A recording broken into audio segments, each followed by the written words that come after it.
성경대로 예수 그리스도의 복음을 믿으면 과연 그 약속이 그에게 이루어질까?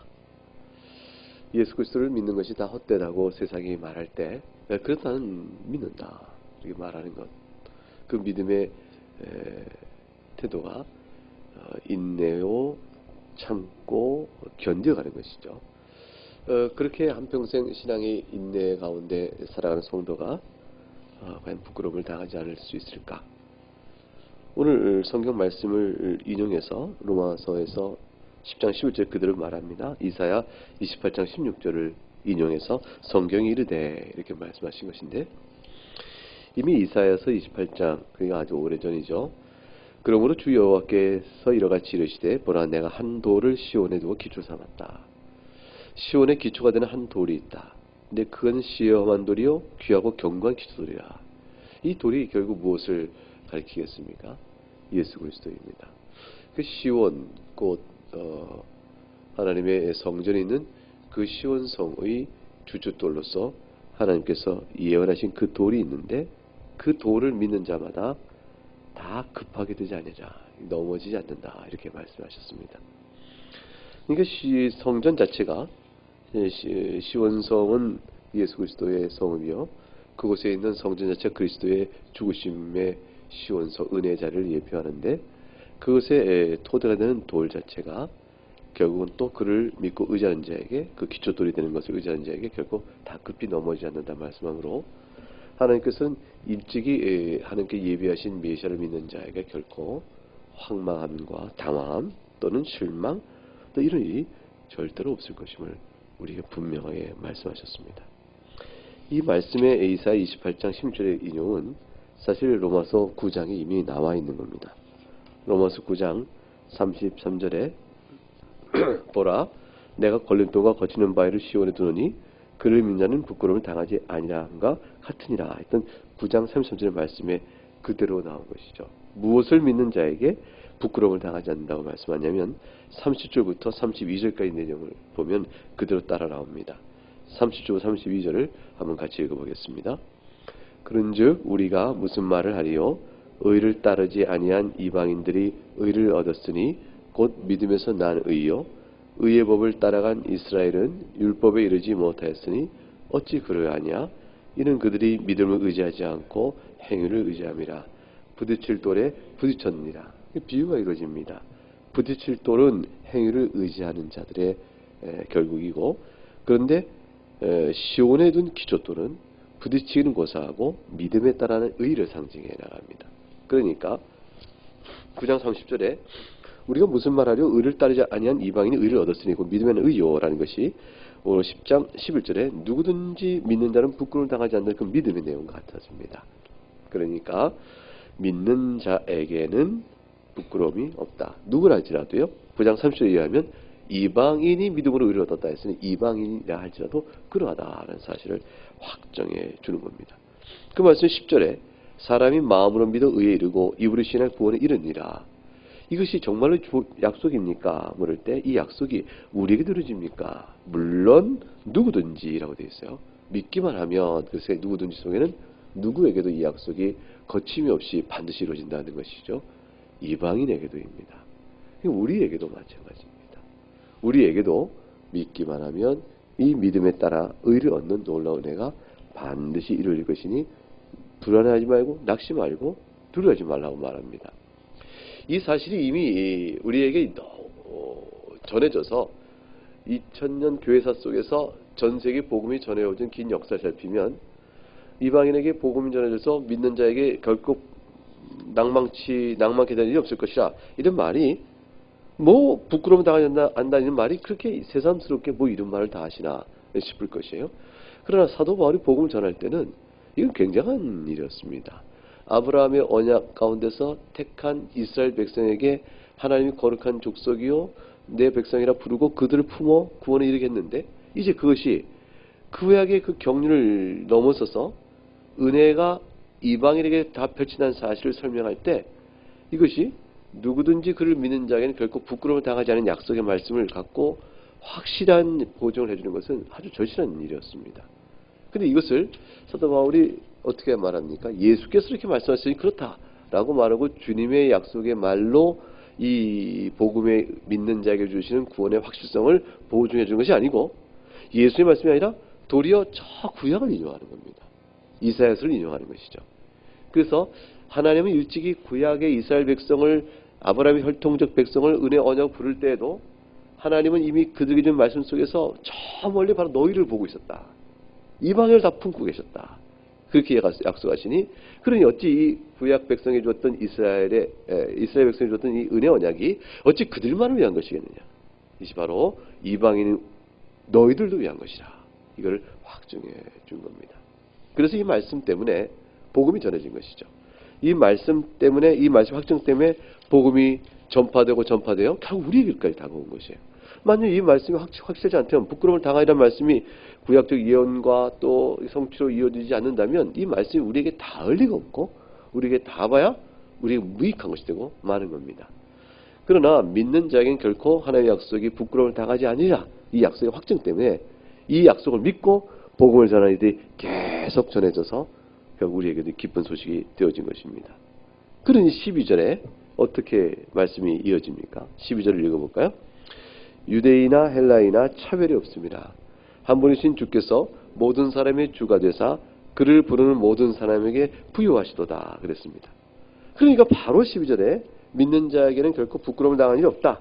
이 말씀이 이어지면서 누구든지라는 말이 누구든지가 누구인가 9장 30절까지 갈 것 없고 바로 12절에 이어서 그걸 되풀이해 설명해 주는 겁니다. 유대인이든지 헬라인이든지 이렇게 되어 있습니다. 그러니까 예수 그리스도께서 우리의 구주가 되신 것은 유대인에게만이 아니요 헬라인에게도니 이걸 우리 입에서 말해보면 유대인을 구원하는 구주가 따로 있고 이방인을 구원하는 구주가 따로 있다. 이것이 아니라 그 말이죠. 구원의 길은 딱 한 가지입니다. 아브라함의 언약적 혈통이라 하는 유대인들도 또는 이방인들도 언약에 따른 구원의 길은 딱 한 가지니 곧 예수 그리스도 안에서 모아집니다. 유대인들도 죄인이거든요. 유대인도 죄값이 갚아져야 하는 것입니다. 로마서 3장 23절에 그 유명한 말씀 모든 사람이 죄를 범하였음에 하나님의 영광에 이르지 못했다는 말은 그들에게도 적용되는 것이다. 그들이 먼저 죄를 범한 것이죠. 따지고 보면 그들이 죄를 범한 상태에서 은혜 언약 안에서 죄를 범한 자들이었고 광야 교회에서도 한 번도 하나님의 걸 제대로 예비한 적이 없다고 스데반 집사가 갈파할 만큼 그들은 참 죄인이었습니다. 우리가 알고 있는 모든 죄의 표상이 다 거기서 나와요. 그들도 죄인이기 때문에 속죄의 제사 없이는 그들을 구원을 못 받는 겁니다. 그러니 아브라함의 혈통이라는 이유로 인해서 행위의 의를 의지하고 나간다면 저들의 구원이 없는 것은 뻔한 이치죠. 그러므로 믿는 이에게 차별이 없이 구원이 주어지고 부끄러움을 당하지 않는 약속의 말씀은 이방인에게만 주어지는 특별한 의미가 아니라 유대인에게 똑같이 주어지는 것이에요. 그러니까 유대인 가운데 어떤 사람이 개종하면서 내가 아브라함 혈통인데 내가 따로 민족과 모든 관습과 문화를 배신하고 예수 그리스도 믿는 믿음으로 나오면 나도 구원이 있겠느냐. 당연히 그렇다. 그것만이 생명이라 이렇게 말할 수 있죠. 왜냐하면 유대인에게도 주님은 우리 예수님 분이시고 이방인 우리에게도 주님은 예수님 한 분이시기 때문이다. 그래서 차별 없는 이유를 다시 말해 구원받는 길에 동일하다는 사실을 12절에 한 분이신 주께서 모든 사람의 주가 되신다라는 말로 표현을 합니다. 그 주님께서는 그를 부른 모든 사람에게 부유하시도다 이렇게 되어 있죠. 이 부유하심은 주님의 은혜의 풍성함을 의미합니다.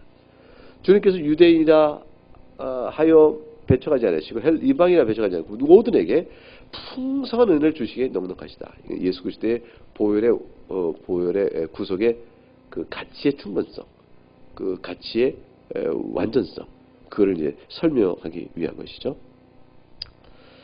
사실 주님께서 이 세상이 다 내 것이다 하고 말했던 그런 그 주님의 부유함은 여러 가지 구약에서 표현되어지는데 시편 50편 10절과 12절에 산림의 짐승들과 무산의 가축이 다 내 것이라 그랬어요. 그리고 산의 모든 새도 다 내가 아는 것이고 들의 짐승도 내 것이다. 그러나 가령 내가 주려도 너에게 나 배고프다 이렇게 말하지 않겠다 말씀하세요. 왜냐하면 세계 곳곳에 충만한 것이 다 내 것이기 때문이다. 주님께서는 우리에게 받는 제사가 우리가 주님께 제사를 드림으로 주님을 만족시키고 주의 필요를 채워 그래서 주님이 기뻐서 우리에게 어떤 구원의 손길을 내미는 그러한 공로에 대한 가치 보상으로 주는 것이 결코 아닌 것을 말씀합니다. 그러니까 시편 50편의 말씀은 주님께서 우리에게 주시는 구원은 우리에게서 주님께 나가는 어떤 헌신이나 그 열정을 보시고 그래서 가치를 보상하러 주신 것이 결코 아니요, 우리의 형편이 어떠하든지 그 주 앞에 상한 심령이요 감사로 영화롭게 하러 오는 자들에게 주시는 것이라, 이렇게 되는 것이죠. 그러니까 우리가 하나님께 드린 제사는 오직 감사일 뿐이에요. 우리가 믿음도 내가 믿음을 드림으로 인해서 구원을 받는 것이 아니고, 믿음은 드리는 게 아니라 주시는 은혜의 구원을 그냥 받는 것뿐입니다. 이게 믿음이라는 것이, 내가 하나님께 믿습니다, 내가 이렇게 합니다, 주님 제 믿음을 보세요, 그러니까 주님은 제 믿음 보시고, 그리고 제가 이만큼 믿음을 드렸으니 주님 저에게 뭘 주셔야 됩니다, 구원을 주셔야 됩니다, 이렇게 말할 수 있는 것처럼 우리가 하나님께 뭔가를 드려서 드리는 것이 없어요. 그것이 행함은 물론 아니거나 믿음이라는 것조차도 우리가 드리는 것이 아닙니다. 우리가 구원받는 믿음이라는 것은 가슴을 찢고 죄인됨을 고백하고 주께서 약속하신 은혜, 십자가에 약속하신 용서의 은혜를 그냥 받아들이는 것이, 그냥 주님 제 것이 믿겠습니다, 염치 없지만 제가 받습니다, 그렇게 받는 거예요. 그러니까 믿음은 몰염치와 같아요. 그렇죠. 하나님 앞에서 몰염치한 것이, 하나님 앞에서 염치 있는 믿음을 생각하는 그 순간에 이미 그 구원받는 믿음에서 깨어집니다. 그러니까 사람들은 이런 생각을 하죠. 구원에 합당한 믿음은 어떠냐? 그건 진실이 믿는 것이다. 진실이 믿는 건 어떤 것이냐? 열매를 맺는 신앙이다. 따라서 열매는 어떤 것이냐? 사랑의 열매요 순종의 열매다. 사랑과 순종의 열매가 수반되지 않는 믿음은 구원받는 믿음이 아니니, 결국 우리가 구원받는 것은, 모든 것은 사랑과 순종을 동반한 그것을 하나님께 드림으로 받는 것이다, 이런 식으로 생각이 넘어가기 쉬운 것이에요. 그래서 구원받는 참된 믿음이라고 생각하는 것이죠. 이건 굉장히 위태로운 생각이고 잘못된 생각입니다. 우리가 하나님께 드리는 모든 열매라는 것들은 다 주신 것에 대한 감사로 드릴 따름이에요. 받지 않고서 어떻게 열매를 맺어요? 받지 않고 어떻게 하나님께 감사를 드려요? 이거 우리 믿음이라는 것은, 따라서 구원받는 믿음이라는 것은 내가 죄인일 따름입니다라고 탄식하는 것이고, 그런데 주님께서 죄인에게 은혜를 베푸셔 믿는 자에게 용서하신다고 말씀하신 십자가의 그 놀라운 언약을 제가 그냥 받는 것이고, 그래서 그걸 믿으니 풀이 내게 이룬 줄 믿고 감사하여 주 앞에 나올 때 내게 그 믿음을 갖도록 하신 성령께서 감사의 감격과 주시고, 부르심의 목적이 그리스도 형상과 또 하나님의 거룩함을 닦도록 이끌으신 것을 믿고 나아가 거룩과 사랑의 경건의 훈련과 노력과 자기 성찰과 하나님의 도우심에 대한 간구, 이런 영적 활동이 일어나면서, 그러면서 사랑과 거룩의 열매가 맺어지는 것이. 그러니까 이 사랑과 거룩의 열매 맺을 때 구원받는 참된 믿음은 증거이긴 하지만, 이것이 동반된다 해서 이렇게 되는 것으로 주 앞에 드려 내가 믿으면 구원받는다, 이것이야말로 구원받는 참된 믿음이니까, 이렇게 생각하면 잘못된 일이야, 그 말입니다. 아무도 그렇게 해서 구원받을 사람은 없습니다. 그죠? 가슴 열고 믿음을 받는 거예요. 그러니까 그런 자에게 주님께서는 충분하게 용서하신 은혜를 갖고 계세요. 속죄의 완전성 안에서 자신의 죄인됨을 고백하는 자에게 충만한 은혜로 완전히 채워주십니다. 그게 그리스도의 부요함이에요. 이 부요함은 자기를 사랑하는 자를 위하여 예비하신 모든 것이 이전에 사람이 눈으로 본 것도 아니요 귀로 듣지도 못한 것이요 사람의 마음으로 감히 생각지도 못할 만큼 풍부한 것이다. 이게 고린도 전서 2장 9절에 나온 것입니다. 사람이 눈으로 본 적도 없고 귀로 들은 적도 없고 감히 마음에 두고 이럴 것이라고 생각조차 하지도 못했을 만큼 풍요로운 은총으로 하나님께서 자기를 사랑한 자를 위하여 예비하신 은혜가 있다. 그 아들과 함께 모든 것을 은사로 주신 분이 우리에게 필요한 모든 것을 넘치게 주지 아니하시겠냐. 로마서 8장 32절 말씀이거든요. 그러니까 아들을 내어주신 것은 이미 우리에게 주실 은혜의 부요함이 크고 넘치며 무한하다는 것을 의미합니다. 그래요. 에베소 3장 8절에 사도 바울이 이렇게 말하죠. 모든 성도 중에 가장 지극히 작은 나, 죄인 중에 괴수인 나, 그에게 은혜를 주신 것은 측량할 수 없는 그리스도의 풍성함을 이방에 전하게 하는 거예요. 이게 사도 바울은 자신의 죄인된 것을 깊이 깨달을 때 도무지 이런 죄인을 용서하신 그리스도의 사랑은 얼마나 크냐, 이거를 자기를 통해서 너무 감격적으로 깨달은 것입니다. 그래서 그리스도의 은혜의 풍성함을 실존적으로 자랑하는 겁니다. 실존적으로 자랑해요. 자기 경험적으로 자랑하는 것입니다. 그러니까 바리새인 중에 바리새인 사도 바울 마음속에는 조금도 자기의 의의 흔적이 없는 것이죠. 그게 산산조각 나는데 산산조각 날수록 그리스도의 의의 풍성함이 더욱더 확장되고 크게 느껴진 것이죠. 그러므로 인해서 그리스도의 은혜의 풍성함을 이방인에게 전한다. 이방인에 전하가면 이방인들이 어떻겠어요? 얼마나 죄인이겠어요? 각종의 우상 숭배와 그들의 문화에 그 정욕과 음란과 사기와 술수와 살인과 이런 모든 것들 가득 찬 이방 문화 속에 가서 복음을 전하며 그들의 죄가 예수의 이름을 부른 자마다 용서한다는 말을 전할 때 무궁하고 풍성한 그리스도의 은혜에 대한 확신이 없으면 저들에게 무엇을 전할 수 있겠습니까?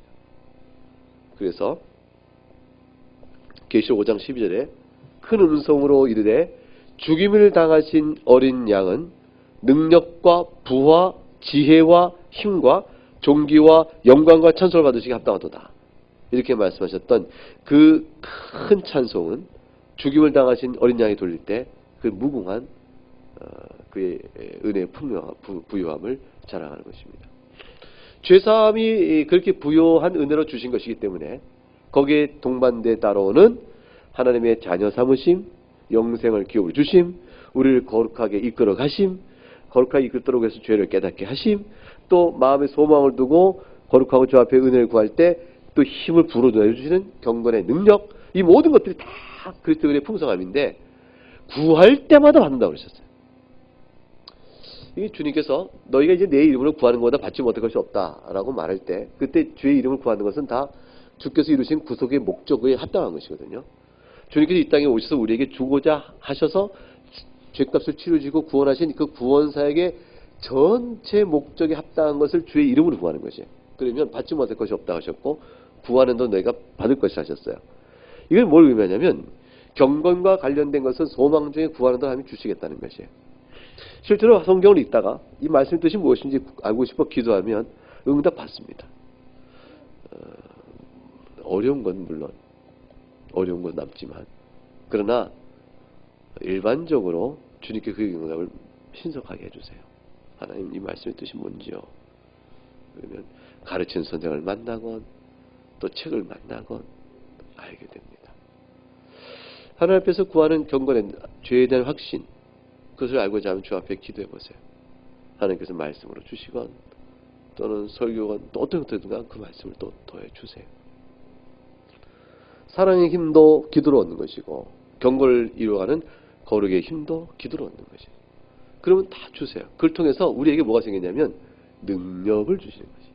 그 능력이 우리 자신의 우리가 운동을 하면 근육이 붙고 근육이 붙어서 내 힘이 되지 않습니까? 근데 경건의 능력은 내가 기도함으로 얻어서 어떤 죄를 이기거나 또는 하나님의 율법을 순종하는 의를 이루어갈 때 그 순종의 의와 죄와 싸가는 것이 그때 하나님의 도우심을 이기잖아요. 그럼 그것이 근육 체질처럼 내 것이 되어서 그 다음에는 그런 비슷한 걸 만나면 그냥 쉽게 이겨버리는 그렇게 되지는 않습니다. 이겼는데 그보다 작은 시험에 넘어질 수도 있고요. 더 큰 시험도 이길 수도 있고 뭐 이렇게 되어집니다. 그러니까 경건의 능력과 힘이라는 것은 계속적으로 주 앞에 구함을 얻는 것이에요.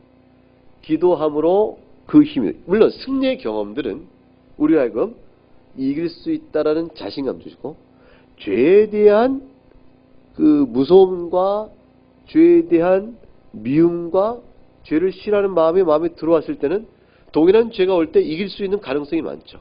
경건의 경험들이 늘어나니까.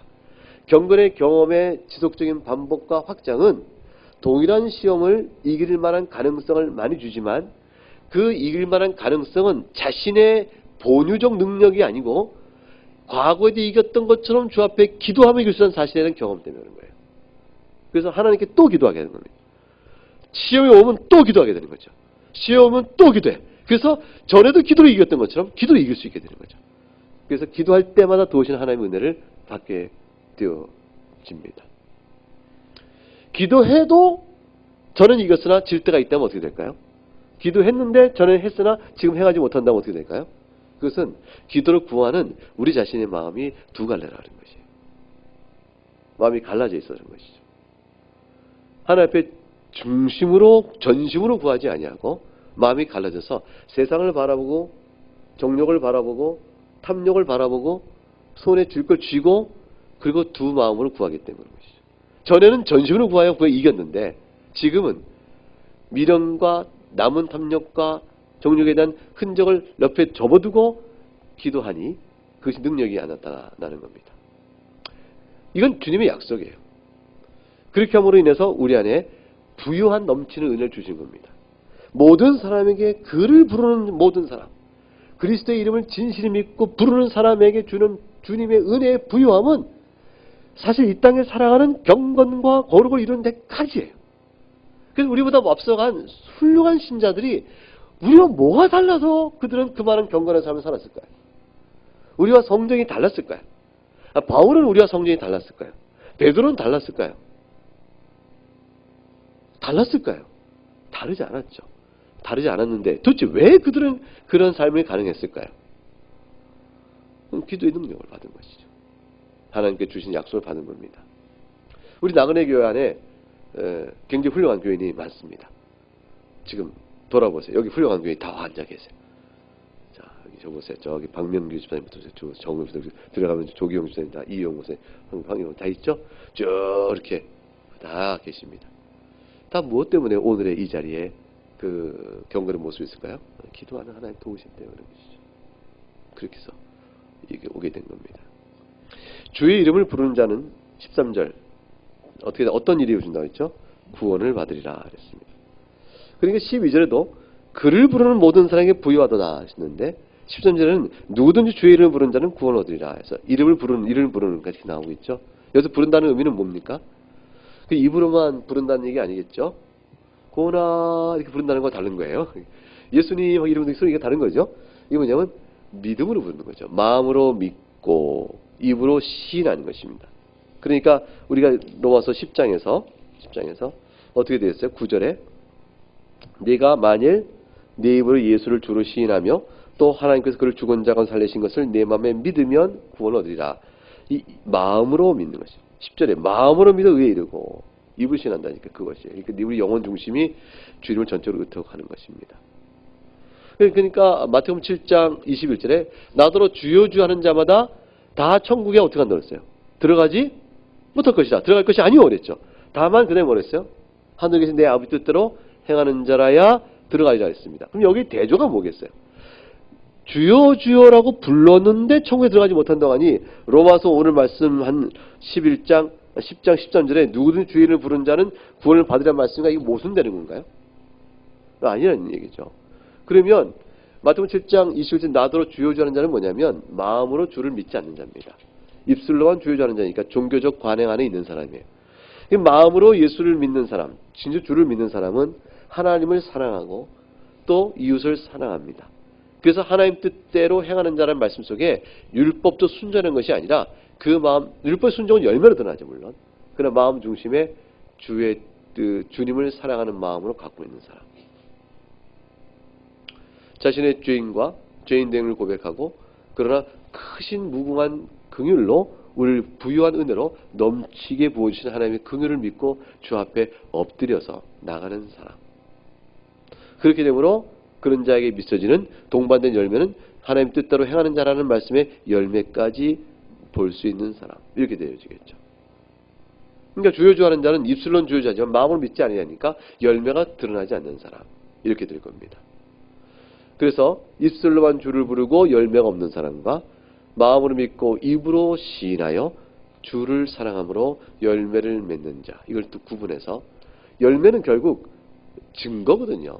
그러니까 A라는 신자가 신자인 양 하지만 신자이냐를 판별할 때의 증거가 뭐냐 열매를 보자 이렇게 되는 거니까 B에도 그 열매를 보자 하는 것이니까 그 열매를 보자는 것으로 확인되므로 대조는 주여주하는 입술의 고백과 아버지 뜻대로 하는 자라고 비교해버린 겁니다. 입술은 시인, 열매와 비교해버린 거죠. 근데 행위와 믿음의 대조가 아니에요. 입으로 시인은 믿음, 아버지 뜻대로 하는 것은 행위, 믿음으로 구원받는 게 아니라 행위로 구원받는 것 이렇게 해석하면 전혀 잘못된 겁니다. 요즘에 이렇게 해석하는 사람들이 자꾸 늘어나서 그렇습니다. 이거를 자꾸 그렇게 말을 해요. 그래서 믿고 교회에 들어오지만 종말의 심판은 행위로 받는다.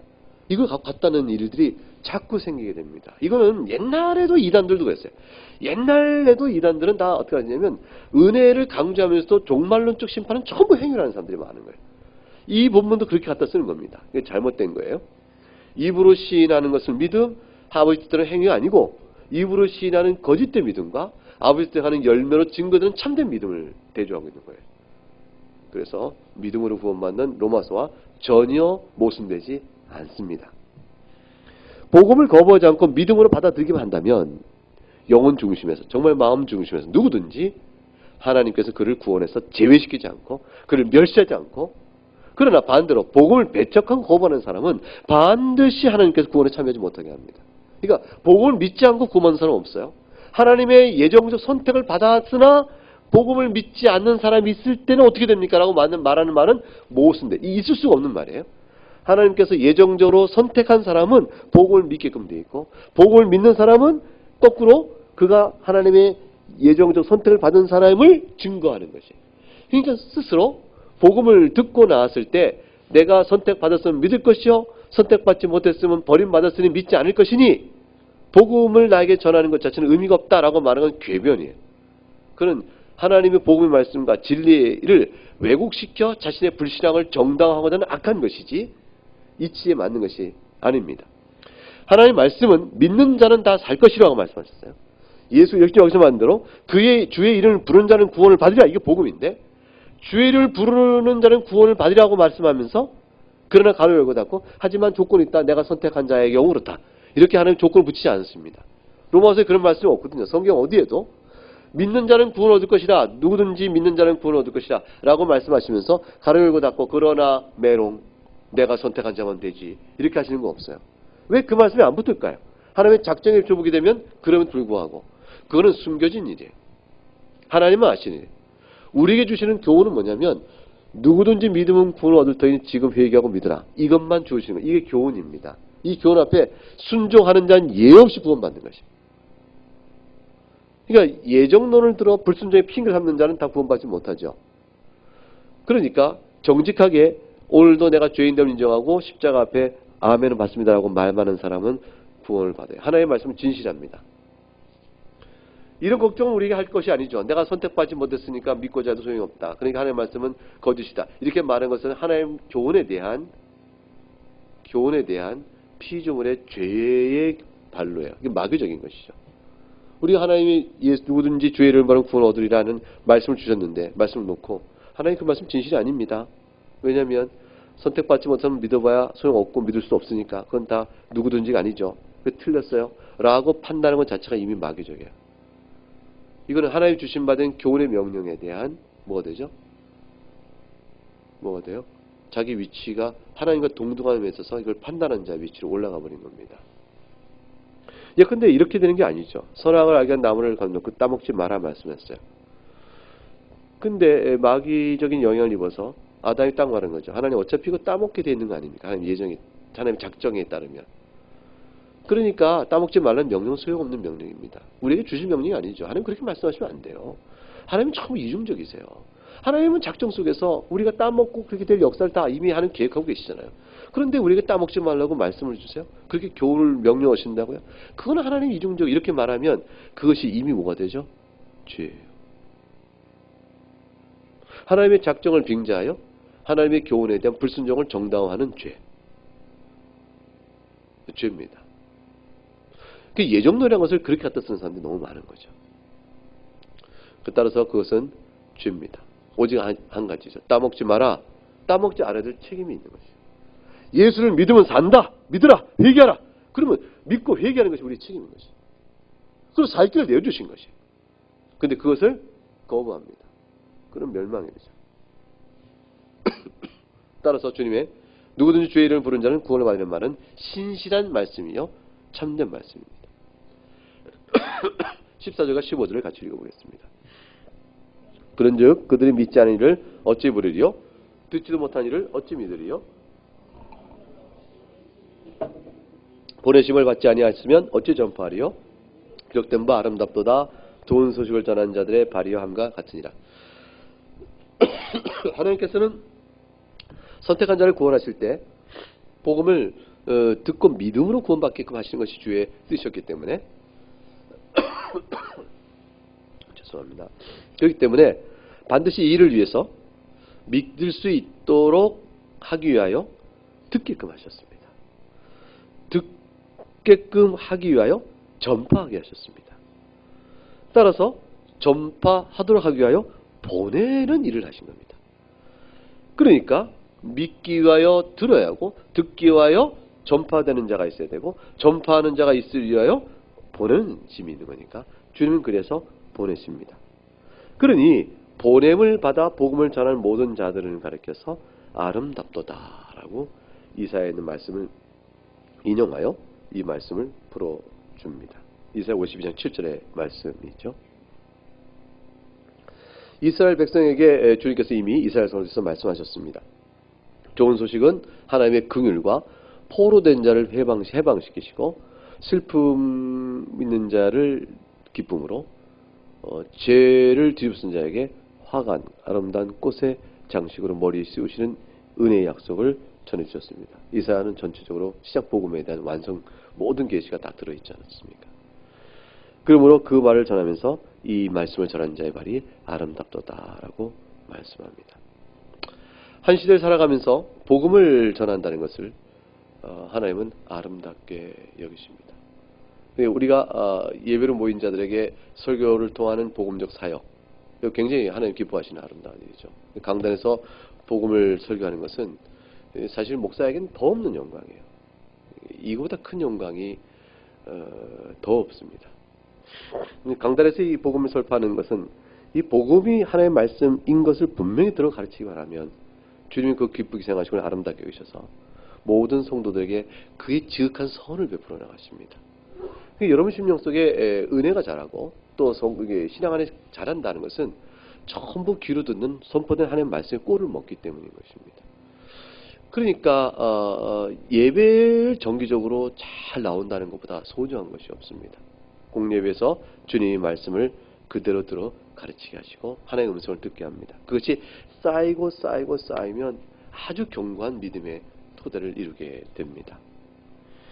그런데 그뿐만 아니라 믿지 않는 자에게 복음을 전하는 것, 즉 이스라엘이 이방인에게, 그래서 사도 바울이 이방인에게 복음을 전하여 그들로 하여금 생명을 얻게 하는 것, 그래서 기른 양을 찾아 나가는 것, 그 일이 또 하나님 보시기에 너무 아름다운 일입니다. 왜냐하면 보내는 것이고 전파하는 것이고 듣게 하는 것이고 말씀을 믿게 하는 거니까 그런 일이 없으면 안 될 것이고 우리나라에 복음이 전해진 것도 다 이와 같은 하나님의 보내심의 경륜에 따라서 선교사가 이 땅에 왔고 이렇게 복음이 전해진 겁니다. 전국 전역에 지금 말씀을 맡은 종들이 흩어져 각기 사역을 하고 있는 것이죠. 어려운 교회가 너무 많잖아요. 5만 한국교회에서 100명의 교인이 모인 건 15%밖에 안 됩니다. 그러니까 5만 교회에서 15%라는 것은 5,000개, 7,500개, 나머지 42,500개는 전부 100명 미만인데 그것이 비례적으로 미만이 아니고 툭툭 떨어진다 그 말이에요. 20명, 30명, 50명, 70명 툭툭 떨어져가는 것이죠. 모든 목사님들의 소원은 100명 교인을 한번 가져보는 것. 그게 소원이만큼 큰 장벽입니다. 15%만 겨우 100명 회종을 갖는 한국교회의 열악한 형편. 그 형편 안에서 그래도 복음을 전하려고 애쓰고 또 불신자에게도 복음을 전해서 교인을 하나 삼으려 하고 또 믿는다고 나왔으나 사실은 믿음이 없는 사람들. 믿는다고 나왔으나 사실은 믿음이 불안정한 사람들. 그 사람들 믿음을 다시 구축해서 다시 세워주고 토대를 또 세워주는 일, 이 지난 일들을 그냥 그래서 하는 것이죠. 그러니 하는 것이죠. 하나님께서 아름답게 보시는 겁니다. 그래서 사람 보기엔 누추하고 멸시받을 만큼 형편은 없습니다. 상가에 페인트 칠을 제일 안 되는 교회 이렇게 누가 앉겠나 싶은 교회. 그래서 가보면 가족들 몇 사람 앉아있는 교회. 그래도 여전히 하나님께서 그것을 통하여 일하고 계신 거예요. 그 교회들이 이제 점점점 사라져 가려고 합니다. 아마도 10년, 20년 뒤에는 아마 20, 30%가 없어질 거예요. 네, 교인이 없으니까. 그리고 현재 사용하는 목사님이 20년 뒤에는 은퇴를 다 해버릴 테니까. 20년도 안 갑니다. 지금 대개 그런 교회들이 목사님 연세가 뭐 60세는 다 이르렀으니까 뭐 70을 해도 10년 안에 다 없어질 교회들 있죠. 하나님께서 새롭게 또 그의 택한 백성들을 우리나라에 있을 테니까 또 보냄받은 자를 보내시고, 계속 신학교에서 지금 이렇게 올해도 또 새로 신학생을 모집합니다. 하나님 또 보내신 자를 보내실 겁니다. 보내신 자를 또 신학교에 양육해서 졸업시키고 또 보냅니다. 그 보내면 그들이 또 가서 일을 합니다. 그 고난의 길을 또 찾아가요. 또 어디선가 개척을 할 것이고 어딘가 또 그 일을 하겠죠. 그래서 교회가 타락했으면 교회를 다시 개혁하고, 부패했으면 다시 깨치하고, 교회 와 있으면 믿음 없는 성도들에게 대한 믿음을 구축시키고, 아예 안 믿는 사람을 다시 전해서 또 구원하게 하고, 이 일들을 쉬엄없이 하는 겁니다. 이것이 하나님께서 하시는 아름다운 일이기 때문입니다. 고린도서 5장 20절과 21절에 그러므로 우리가 그리스도를 대신하여 사신이 되었다. 그리고 하나님이 우리를 통하여 너희를 권면하신다. 그리고 그리스도를 대신하여 내가 그러므로 너희에게 간청하노니 너희는 하나님과 화목하라. 복음은 뭡니까? 하나님과 화목하라. 하나님이 죄를 알지도 못한 이를 우리를 대신해 죄를 삼으신 것은 예수 그리스도를 대신 죄를 삼으신 것이요, 우리로 하여금 그리스도 안에서 하나님의 의가 되게 하려 하심이라. 이렇게 말씀했습니다. 이 일들이 오늘 우리에게도 이루어져서 하나님의 아름다운 사역에 의해서 하나님과 화목된 자로 서게 됐으니 얼마나 큰 은혜를 입었는가를 생각해 보시기 바랍니다. 우리 개개인의 죄를 용서하시기 위해 하나님 행하신 은혜 부요함을 보고 감동하고, 또 그 사실이 우리에게 오늘날 믿어지게끔 이끌기 위해서 우리에게 행하신 일들의 그 하나님의 집요한 구원 사역의 일들 다 마음에 감동 주어 쓰시는 거거든요. 여러분 모두 여러분이 복음을 전할 때 여러분 마음에 감동을 주신 거 아니겠어요? 그래서 온 교우들 사용하여 결국 복음을 사회 속에 전하게 하시고, 그리고 마침내 그들도 믿음으로 의롭다움을 받아 구원을 얻게 하는 일들이 있어지고 진행되고 있는 겁니다. 그 진행의 현장 속에 우리도 살아있는 증인으로 이렇게 서 있는 것입니다. 이 모든 일을 하나님께 감사하고 기뻐하는 우리 모두가 되어야겠습니다. 자, 이제 찬송하겠습니다.